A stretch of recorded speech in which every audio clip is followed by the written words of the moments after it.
نحن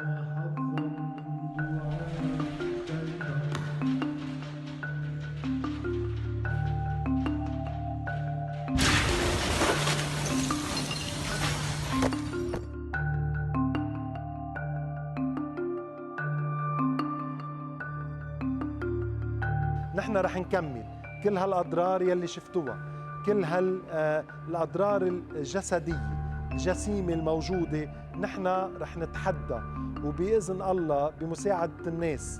وبوقفة الناس حد الكنيسة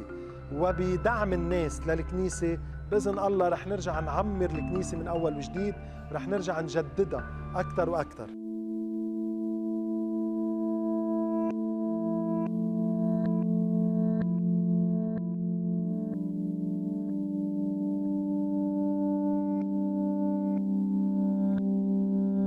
بلش القداس الساعة 6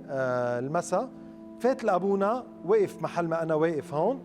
وبلشنا بالقداس، وإجا لأبونا عم بيبخر بعد الحساية.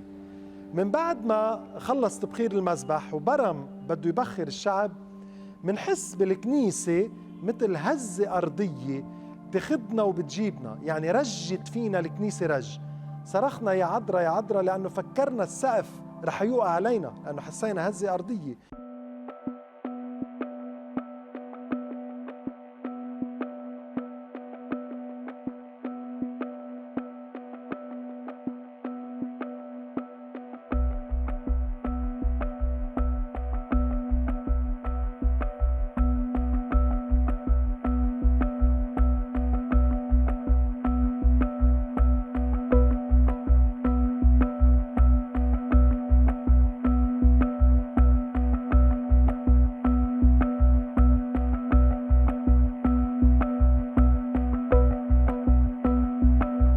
أكيد الكراسي كانوا كلهم بالأرض، وقع قسم منهم على الأرض،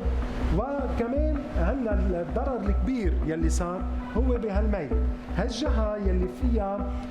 إذا بدنا نقول الواجهة واجهة حديد، بوابة حديد كبيرة وفيها واجهات، وهيدا الإزاز سمكه 12 ميلي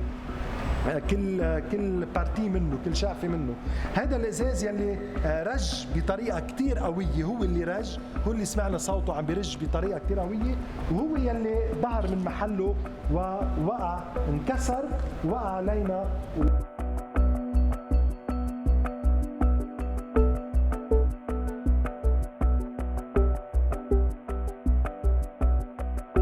إذا بتشوف اللي كنت عاملكم، إذا بنطلع على البنوكة، بنشوف البنوكة، يعني بنشوف التشطيب البنوكة قديش صار فيهم ضرر، يعني هالبنوكة إذا حدا قاعد هون بنطلع على الميلة الخلفية، الميلة يلي هي ورا، بنشوف إنه الفيتراي الوراني كمان تضرر كله سوا.